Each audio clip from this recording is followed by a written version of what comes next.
ఇక్కడ కేటీఆర్ పై విచారణకు గవర్నర్ అనుమతి రాలేదు. 15 రోజులుగా ఆయన వద్దే దస్త్రం. అనుమతుల నుంచి తప్పించుకోవడానికి ఢిల్లీ చుట్టూ కేటీఆర్ చక్కర్లు. సుజన్ రెడ్డి కంపెనీకి గత ప్రభుత్వంలో వేల కోట్ల కాంట్రాక్టులు, అధికారులపై దాడి చేసిన వారిని, ప్రోత్సహించిన వారిని వదలమంటున్న ముఖ్యమంత్రి. ఇంకా ఇండైరెక్ట్గా రేవంత్ రెడ్డి గారు కేటీఆర్ గారిని విమర్శలు చేస్తున్నారు. మాజీ మంత్రి బారాస కార్యనిర్వాహక అధ్యక్షుడు కేటీఆర్ అధికారంలో ఉన్నప్పుడు చేసిన అవినీతిపై విచారణకు అనుమతి కోరుతూ తెలంగాణ గవర్నర్కు ఏసీబీ లెక్క రాసి 15 రోజులైనా ఇప్పటి వరకు అనుమతి రాలేదని ముఖ్యమంత్రి రేవంత్ రెడ్డి తెలిపారు.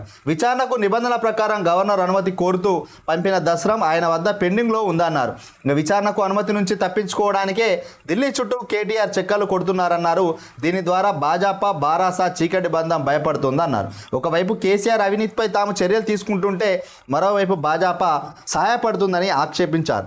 ఢిల్లీలో మంగళవారం ఒక ఆంగ్ల పత్రిక నిర్వహించిన సదస్సులో అనంతర విలేకరులతో రేవంత్ మాట్లాడి ఇక్కడ ఏందనంటే, మేమేమో కేటీఆర్ను ఎట్లయినా కట్టుదిట్టం చేసి ఆయన అవినీతిని మొత్తం బయటికి తీసుకొచ్చి ఆయనను జైల్లో పెడదామని ప్రయత్నం చేస్తున్నారు. కానీ గవర్నర్ నుంచి పర్మిషన్ రావాలి. గవర్నర్ దగ్గరనే ఆయన అవినీతి ఆరోపణకు సంబంధించిన ఫైలు అక్కడ పెట్టడం జరిగింది. దాని గవర్నర్ నిర్ణయం తీసుకుంటే ప్రభుత్వం పరంగా విచారణ చేసి ఆయన అరెస్ట్ చేస్తామంటారు. కానీ కేటీఆర్ మాత్రం ఢిల్లీకి పోయి బీజేపీతో చట్టాపట్టాలు దోస్తాన్ చేసుకుంటూ ఇక ఈ యొక్క దసరాని ముందుకు కదలకుండా, ఆయన పైన విచారణ జరగకుండా మంతనాలు చేసుకోవడానికి పోయినట్టున్నారు. ఏది ఏమైనా ఖచ్చితంగా ఈ తప్పు చేసిన వాళ్ళు ఎవరు తప్పించుకోలేరని చెప్పి ముఖ్యమంత్రి చెప్తున్న సందర్భం ఇది. ఆయన చుట్టూ ఉచ్చు బిగిస్తుందని కూడా చెప్తున్నాడు.